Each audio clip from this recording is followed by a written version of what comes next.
Hey, good morning, everyone, and welcome to UroNurse, your go-to place for urology education. Welcome to the show. I'm your host, Vic Sinise. Glad to have everybody on board. Hey, if this is if you're checking us out live, these are all the places you can find us, and be sure to hit that subscribe button on the YouTube. We just crossed over 1,800, working our way to that 2,000 mark. So keep it up. Do hit the like if you're watching us on other channels. It's great to get us some algorithmic promotion. And if this is your first time checking us out, be sure to go to our website at uronurse.com to get more information about the show. Importantly, this particular show, after the show airs, I will be changing the website so that there'll be a link that you can get the extra contact hour for watching today's show. Also, best place to go to watch our past episodes, any of them, 106 of them to be exact. Check them all out. Now, a lot of you like to just listen in your cars, and you know what? You're welcome to do that because you can go to our UroNurse Plus area, find our audio podcast, and any of your favorite podcasting platforms. We're there, we're available. Speaking of the show, yes, today's show is going to be on how to read and critique medical literature. It is a one contact show, so I'm going to be available we're going to be able to get you that contact hour. But I thought it was kind of important that, we spend a little time. And, we all read through literature all the time and we're constantly, going over stuff. And, sometimes just like the news, there can be fake research, believe it or not, right? You have to be able to read between the lines. Was there bias in the study? Was the study big enough numbers? Did people twist the study to, fit what they wanted it to say? So I thought this might be a good time since, again, we're all doing a lot of research all the time. I am for this program. I thought this would be an interesting topic. Hope you guys all enjoy it. And let's see. One thing I wanted to, I'm the only expert for this today since it's just a contact hour show. And really, there's no need to answer questions, or if you do, I'll try to answer them. But I did want to bring up something that I received on one of my comments. I do look at all the comments that come through on the different show program notes, and this came through on YouTube, and I thought this was great to share with you guys. One of the best channels for urology. Hey, thank you very much. That was on our last episode. So I'm glad you guys are enjoying it. I enjoy putting this on probably as much as you guys enjoy watching it. So we're going to keep coming to you every week at 9 a.m. Central Time. So stay tuned. And with that, I'm going to go ahead and bring in the show. Again, if you have questions, comments, any concerns, go ahead, put those in the comment box. I'll be able to look those over. But strap in, and here we go. Hello, this is Dr. Rashid. I'm going to present to you today how to read and critique medical literature. In this presentation, we have 3 objectives. Number 1 is to be able to identify different sources of medical literature and to learn the key measures to assess a manuscript or a study, and also how to interpret results. Starting with where to find medical literature. There are several resources and databases available for finding medical literature. Here are some popular options. PubMed. PubMed is a free database maintained by the National Library of Medicine, which indexes over 30 million citations and abstracts from medical and life science literature. Google Scholar. Google Scholar is a search engine that indexes scholarly literature, including medical and scientific research articles, conference papers, theses, and dissertations. Cochrane Library. The Cochrane Library is a collection of systemic reviews and meta-analysis of healthcare interventions which are based on high-quality evidence from randomized controlled trials. Embase. It is a biomedical database that indexes over 30 million citations and abstracts from peer-reviewed journal, conference proceedings, and other sources. ClinicalTrials.gov. It is a registry and results database of clinical trials conducted in the United States and around the world. Scholastica is a web-based software platform for managing academic journals with integrated peer review and open access publishing tools. Medline is a bibliographic database of the National Library of Medicine that indexes over 5,000 medical and life science journals. Web of Science is a database that indexes over 20,000 scholarly journals in the science, social sciences, and humanities, including medical and health sciences journals. Scopus is a database of abstracts and citations for scholarly literature, including medical and scientific research articles, conference papers, and book chapters. In addition to these resources, many medical societies, publishers, and academic institutions also provide access to their own journals and databases. It is important to check if you have access to these resources through your institution or library. Evaluate study quality and rigor. When assessing a study, there are several measures that can be used to evaluate its quality and rigor. Here are some common measures to consider. Study design. The study design is an important factor in assessing a study validity. Different types of studies have different strengths and weaknesses, and some are better suited to answer certain research questions than others. For example, randomized controlled trials are generally considered the gold standard for evaluating interventions, while observational studies are more useful for exploring associations and identifying potential risk factors. Sample size. The sample size is a critical factor in assessing the statistical power of a study. Studies with a small sample size may not have enough power to detect meaningful differences or associations, while studies with large sample sizes are more likely to produce reliable and generalizable results. However, a sample that is too large can also lead to problems such as increased cost and logistical difficulties. Sampling methods. The sampling method used in a study can affect its representativeness and generalizability. A study that uses a random or probability-based sampling method is more likely to produce a sample that is representative of the population of interest, while studies that use non-probability sampling methods such as convenience sampling may have a higher risk of bias. Data collection methods. The methods used to collect data can affect the validity and reliability of a study findings. Studies that use validated or standardized measures are generally more reliable than studies that rely on self-reported or subjective measures. Data analysis methods. The statistical methods used to analyze the data can affect the reliability and validity of the study's findings. It is important to evaluate whether the statistical methods used are appropriate for the study design. Studies that use appropriate statistical tests and control for confounding variables are more likely to produce reliable and valid results. Ethics.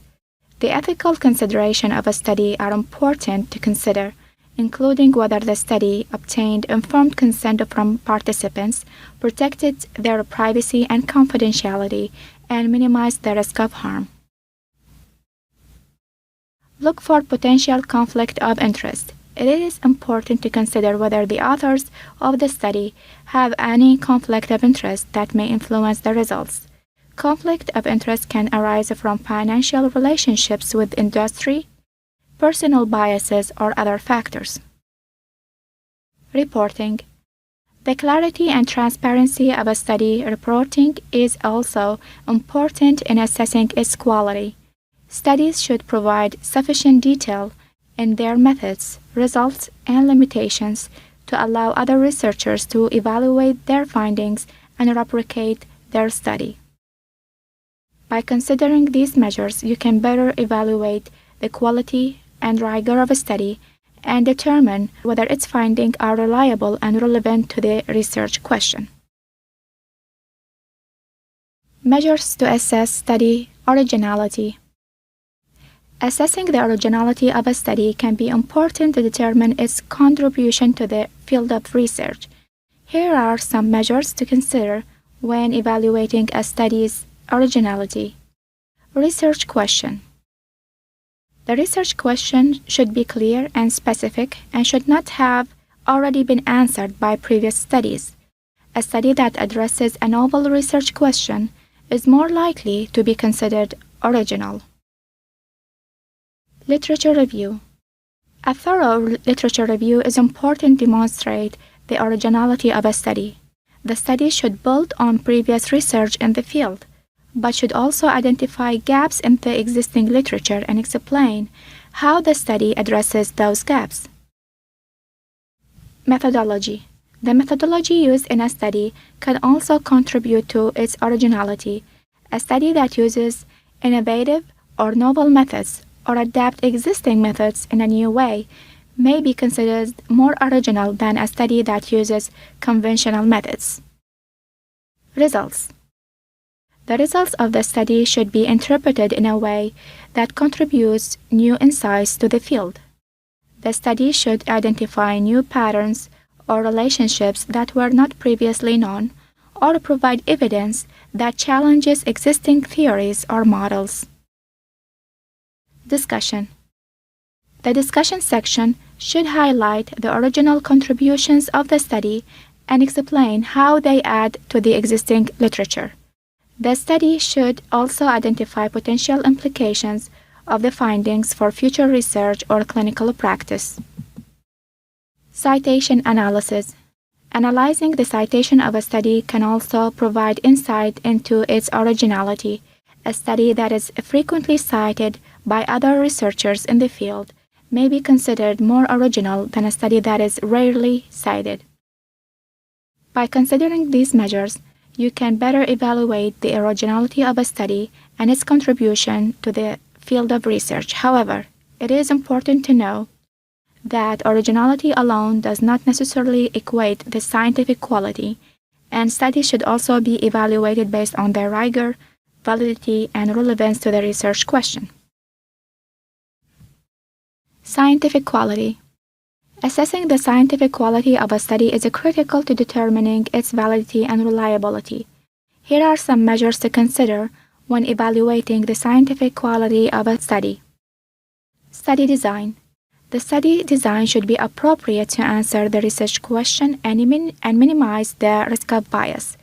Randomized controlled trials are generally considered the gold standard for evaluating interventions, while observational studies are more useful for exploring associations and identifying potential risk factors.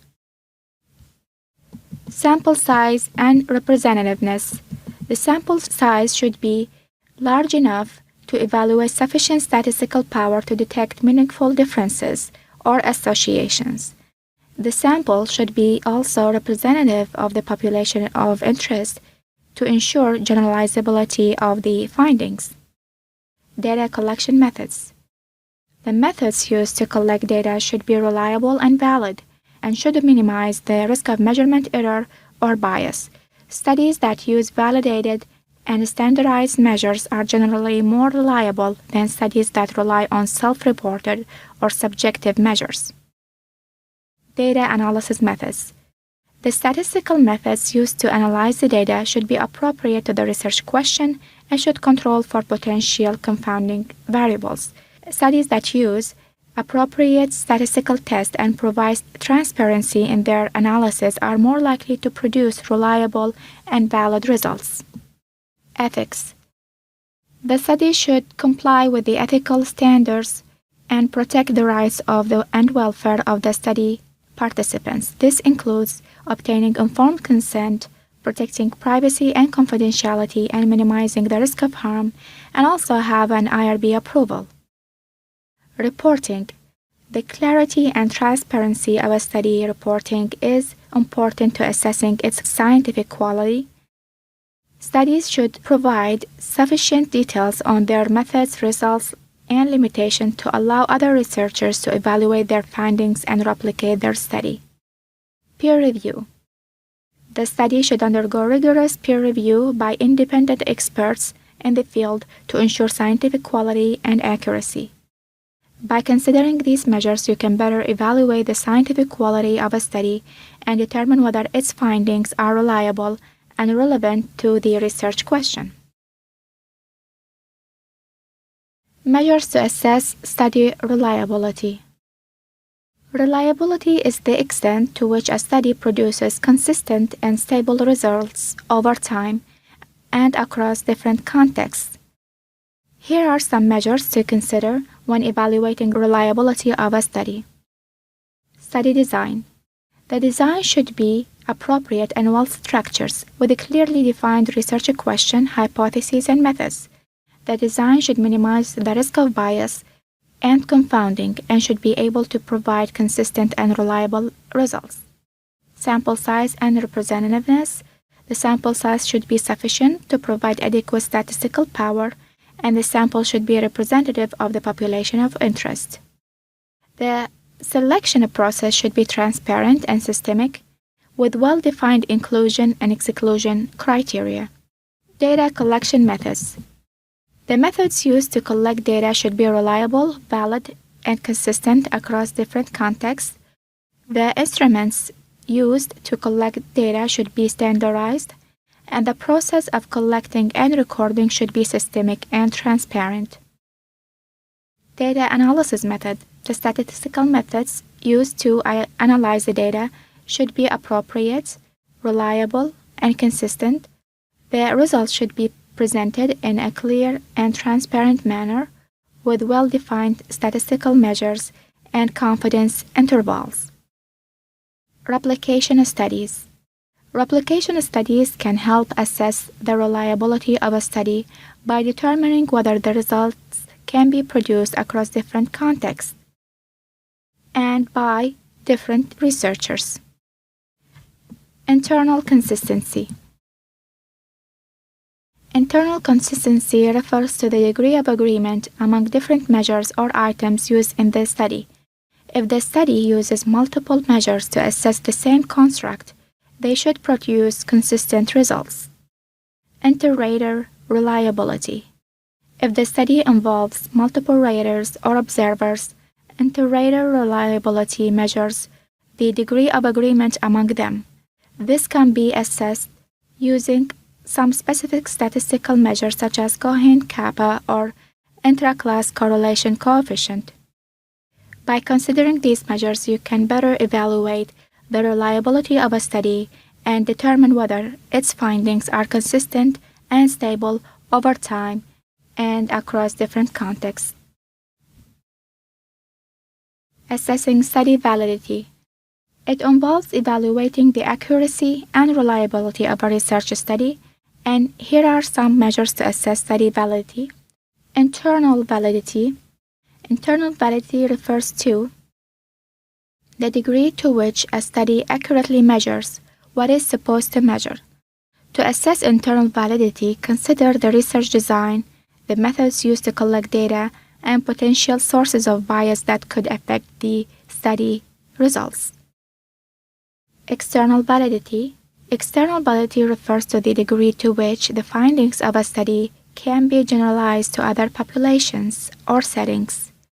To assess external validity, consider whether the study sample is representative of the population of interest and whether the study finding can be replicated in other contexts.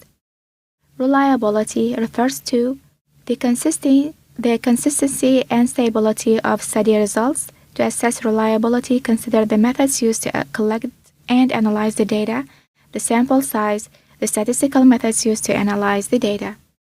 Construct validity.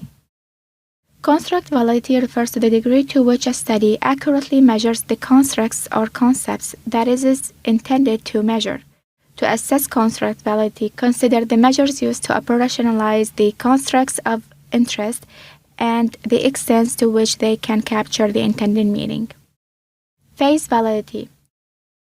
It refers to the extent to which a study appears to measure what it is supposed to measure. To assess phase validity, consider whether the study methods and measures are appropriate for the research question being addressed. Content validity refers to the degree to which a study adequately covers all relevant aspects of the research question. To assess content validity, consider whether the study measures and methods are comprehensive and appropriate for the research question being addressed. Criterion validity. Criterion validity refers to the degree to which a study accurately predicts future outcomes or measures. To assess criterion validity, consider whether the study measures are reliable and whether they accurately predict future outcomes and measures. These measures can be used to assess the validity of different types of studies, including experimental studies, observational studies, and surveys.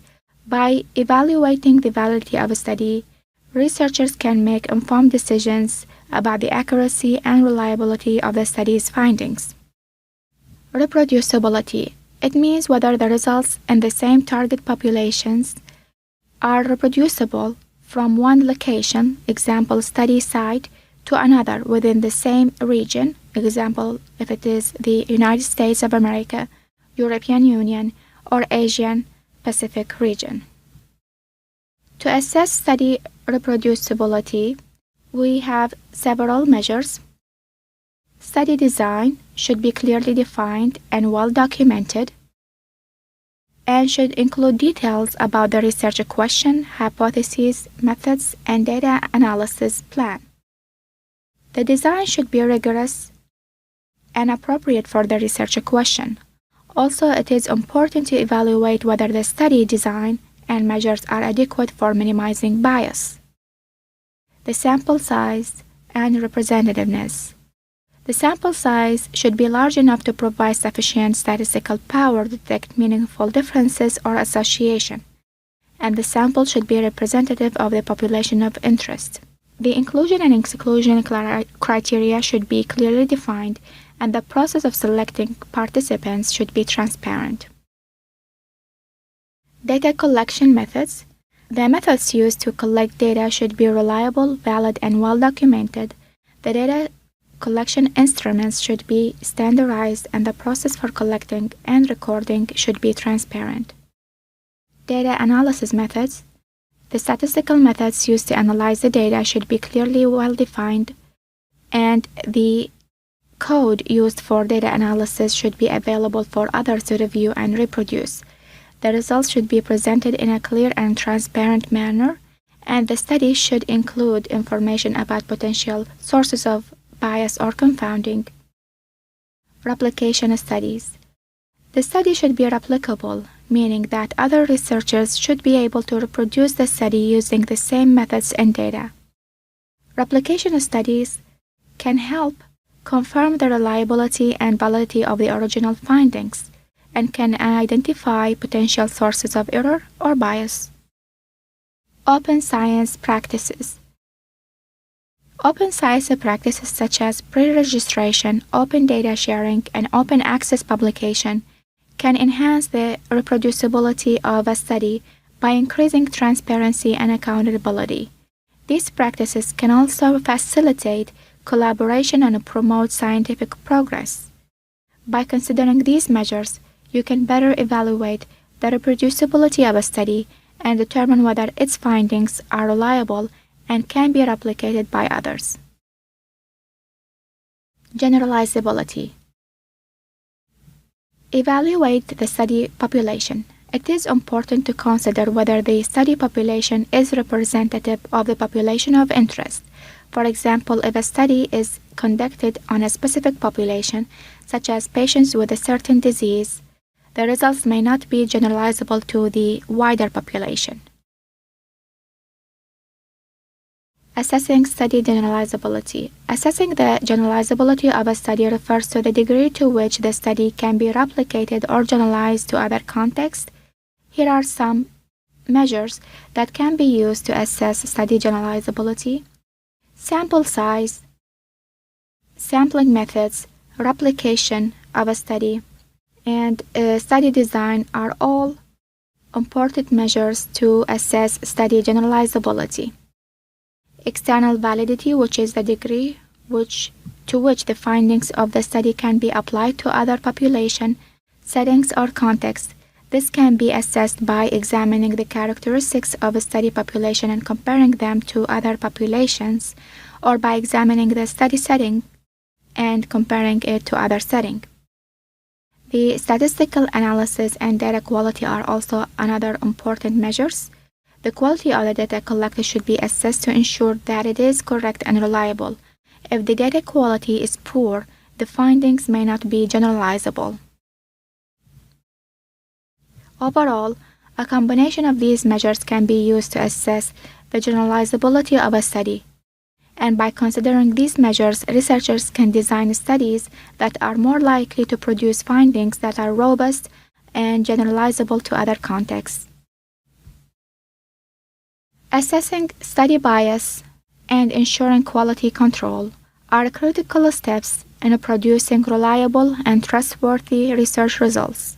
Here are some measures that can be used to assess study bias and ensuring quality control. Randomization is a process of selecting study participants at random to ensure that each participant has an equal chance of being assigned to a treatment group or a control group.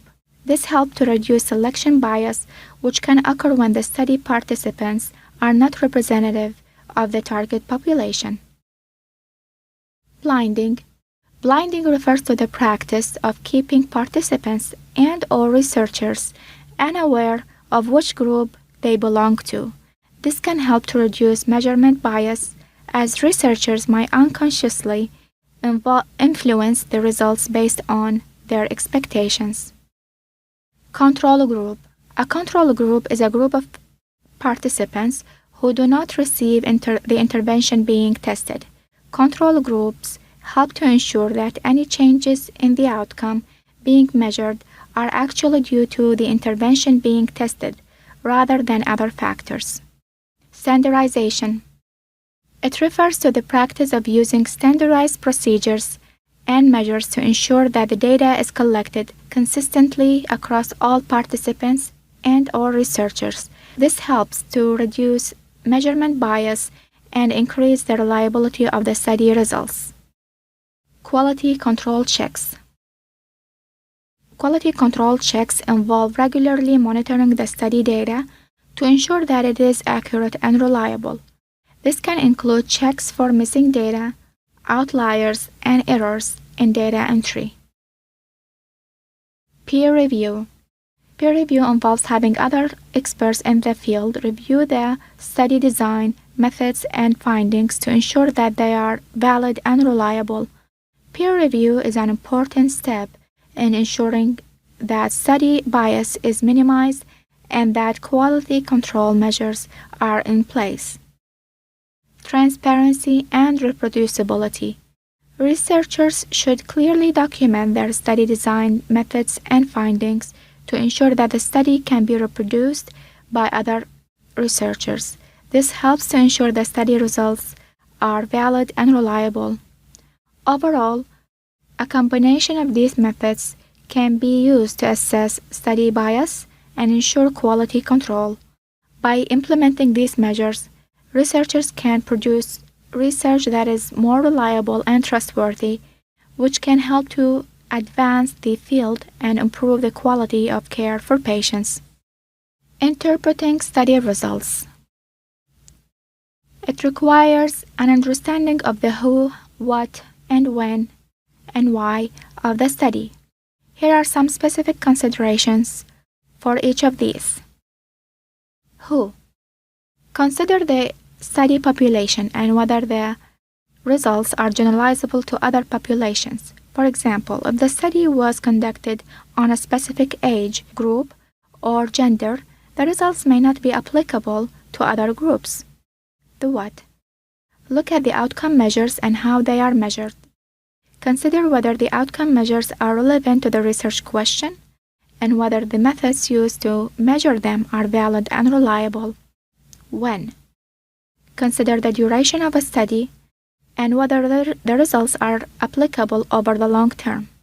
If the study only followed participants for a short period of time, the results may not be applicable for the long term. Why?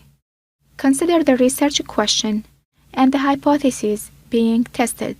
Look at whether the study design and methods where appropriate for addressing the research question and whether the results support or refute the hypothesis being tested. By considering the who, what, when, and why of a study, we can gain a more nuanced understanding of the results and their applications. Additionally, it can help to evaluate the study's strengths and weaknesses and determine how applicable the findings may be to other populations or contexts. Interpreting study results. Key steps. Interpreting study results involving several key steps. Understanding the study design.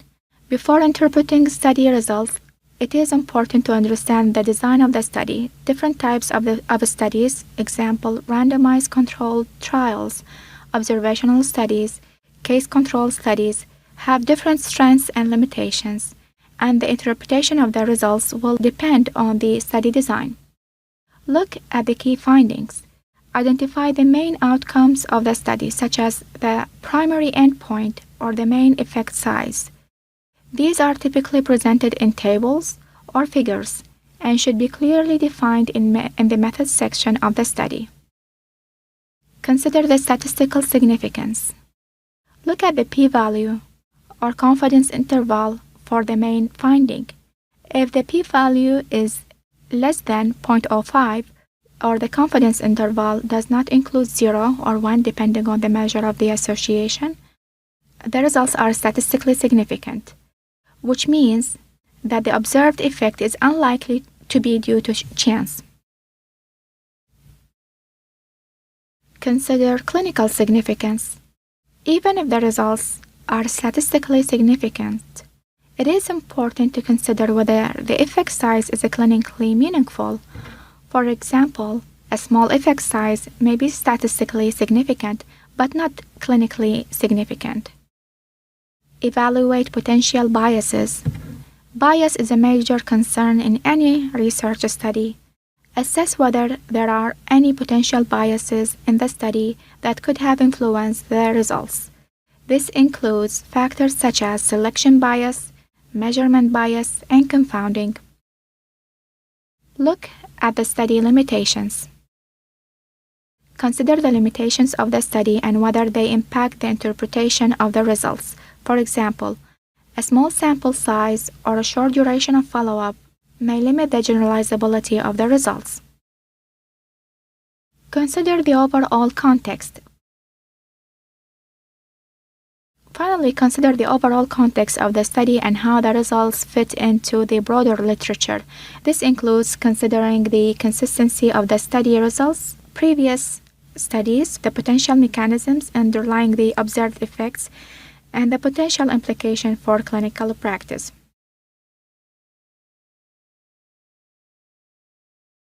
Interpreting study results involve examining the statistical significance of the findings. P-values and confidence intervals are two common statistical measures used to assess the significance of study results. P-value is a measure of the probability that the observed effect is due to chance. A p-value less than 0.05 or the predetermined significance level is generally considered statistically significant, meaning that the observed effect is unlikely to be due to chance. However, it is important to note that a statistically significant finding does not necessarily imply clinical significance, and it's also possible to have a significant finding but with a small effect size. Confidence intervals. A confidence interval is a range of values that is likely to contain the true population value. For example, a 95% confidence interval means that there is a 95% probability that the true population value falls within the given range. If the confidence interval does not include 0 or 1, depending on the measure of association, the results are statistically significant. A narrow confidence interval indicates a more precise estimate of the true population value, while a wide confidence interval indicates greater uncertainty in the estimate. When interpreting study results, it's important to consider both the p-value and the confidence interval. A statistically significant finding with a narrow confidence interval provide more confidence in the estimate of the true population value. Conversely, a non-significant finding with a wide confidence interval suggests that the study may be underpowered and the results should be interpreted with caution. It is also important to note that p-values and confidence intervals should not be used in isolation, but rather in conjunction with other factors such as study design, sample size, and clinical significance to inform a complete interpretation of the study results. Identifying and addressing study limitation is an important step in ensuring the validity and reliability of research findings. Here are some measures that can be used to assess study limitations that may have been left unmentioned. Critical appraisal tools. There are several critical appraisal tools available that can be used to assess the quality and limitations of a study. These tools help to identify potential limitations such as sample size, study design, and bias. Peer review. Peer review involves having other experts in the field review the study design methods and findings to ensure that all potential limitations have been addressed. Peer review is an important step in identifying unmeasured limitations. Replication. Replication of the study by other researchers can help to identify potential limitations that may have been left unmentioned in the original study. Consultation with experts. Consulting with experts in the field can help to identify potential limitations that may have been overlooked. Experts may have additional knowledge or experience that can help to identify potential limitations. Examination of the study methods. Careful examination of the study methods, including data collection and analysis, can help to identify potential limitations that may have been left unmentioned. Comparison with other studies. Comparing the study findings to other studies in the field can help to identify potential limitations that have been left unmentioned. For example, if the study findings are consistent with other studies in the field, this may be an indication of potential limitation. Transparency. Researchers should be transparent about the limitations of their study and clearly state any potential limitations that may have been left unmentioned. This can help to ensure that the study findings are interpreted and used appropriately. Overall, identifying and addressing potential limitations is an important step in ensuring validity and reliability of research findings. By using these measures, researchers can identify potential limitations that may have been left unmentioned and address them appropriately. Measures to assess study sources cited. Assessing the quality and reliability of sources cited in the study is an important aspect of research. Here are some measures to assess study sources cited. Author credentials. Check the author's qualifications, expertise, and affiliations. Do they have a reputation for accuracy and reliability in the field? Publication credibility. Consider the credibility of the publication where the study was published. Is it a peer-reviewed journal or a reputable conference proceedings? Peer-reviewed journals have a rigorous editorial process that ensure the quality of the research presented. Date of publication. Consider the date of publication of the source. Is it recent enough to be relevant to the current question, or is it outdated and potentially not relevant anymore? Relevance. Evaluate the relevance of the cited sources to the research question. Do they address the research question or provide useful background information? Bias. Assess the potential bias for the cited sources. Are they presenting a balanced view, or do they have a particular agenda or bias that may impact their findings? Citations. Check if the author has provided a comprehensive list of references. Do the cited sources support the arguments presented in the study. Replication. Consider if the study has been replicated by other researchers. Are there other studies that have come to a similar conclusion? By using these measures, you can assess the reliability and validity of the sources cited in the study and make an informed decision about the quality of the research. Summary. Critiquing a manuscript is an important task for researchers, editors, and reviewers who want to evaluate the quality and validity of a written work. Here are some detailed steps on how to critique a manuscript in summary. First, we have to understand the scope of the manuscript. So before starting your critique, it is important to understand the scope and purpose of the manuscript. Is it a research article, a review article, a case report, a commentary? Understanding the scope of the manuscript will help you evaluate its quality and relevance. Evaluate the research question or hypothesis. If the manuscript is a research article, it is important to evaluate the research question or hypothesis. Is the research question or hypothesis clearly stated and well-defined? Does it address an important gap in the knowledge or provide a novel perspective on a topic? Assess the literature review. A good manuscript should include a comprehensive and up-to-date literature review. Does the literature review provide a thorough summary of the relevant research on the topic? Does it identify gaps in the literature or potential limitations of previous studies? Evaluate the methods. The methods section is a critical component of a research manuscript. Does the methods section provide sufficient detail on how the study was conducted? Are the methods appropriate for the research question or hypothesis? Are there any potential sources of bias in the study design or data collection methods? Evaluate the results. The results section should provide a clear, concise summary of the study findings. Are the results presented in a logical and easy to understand manner? Do the results support the research question or hypothesis? Are the results statistically significant and are the effect sizes clinically meaningful? Assess the discussion and conclusions. The discussion section should interpret the study results and place them in the context of the broader literature. Are the conclusions well supported by the study finding? Do the conclusion provide a novel perspective on the topic or identify new directions for future research?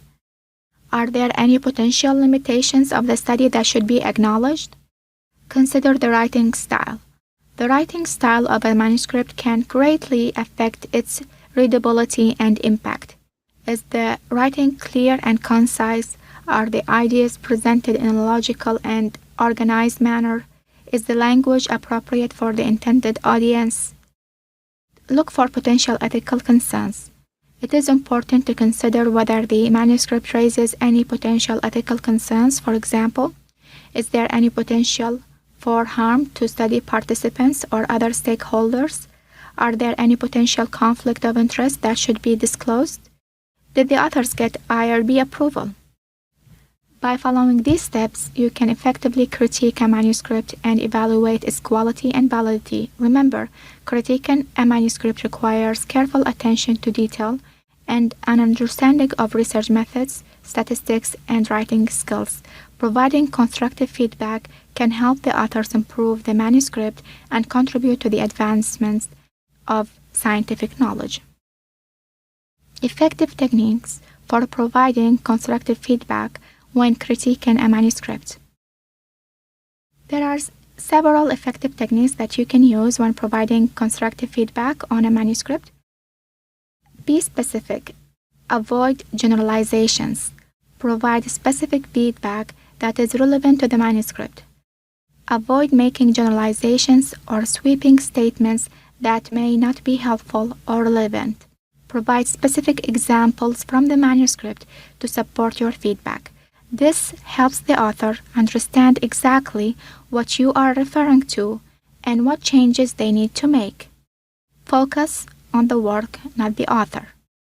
When providing feedback, focus on the work and not the author. Avoid personal attacks or comments that may be taken as such. Avoid using jargon. Use simple language and avoid jargon that the author may not understand. This helps ensure that your feedback is clear and easily understood. Use a positive approach. Start with positive feedback and highlight the strengths of the manuscript before pointing out areas that need improvement. Begin by highlighting the strengths of the manuscript. This helps the author feel more receptive to criticism and helps the author feel motivated to continue working on the manuscript. We can call it a sandwich approach. When pointing out weaknesses, use a sandwich approach by framing criticism between positive feedback. For example, you could start by saying something positive, then provide constructive criticism, and end with a positive feedback again. Offer suggestions. Instead of just pointing out what needs improvement, offer specific suggestions for how the author can make changes. This helps the author understand how to improve their writing. It also helps the author see a clear path forward and feel less overwhelmed. Be respectful. Remember that the author has put a lot of time and effort into their work, and treat them and their manuscript with respect. Be honest but respectful in your feedback. Avoid using overly critical or negative language that could be demotivating. Provide context. Consider the author's goals for the manuscript and provide feedback that is relevant to those goals. Understanding the author's intent will help you provide more targeted feedback. Prioritize feedback based on its importance. Start with the most significant weaknesses, then move to the less important ones. This helps the author focus on the most critical issues first. Be clear and concise. Make sure your feedback is clear and concise. Use simple language and avoid jargons that the author may not understand. This helps ensure that the feedback is clear and easily understood. By balancing criticism with positive feedback and offering specific solutions for improvement, you can provide feedback that is both honest and constructive. To ensure that your feedback is helpful and relevant to the author's goals, it's important to communicate with the author throughout the process. Ask questions to clarify the author's goals and provide feedback that is specific, constructive, and relevant to those goals. By avoiding common mistakes and providing targeted feedback, you can help the author improve their work and achieve their goals. And that's all I have for this presentation. Thank you.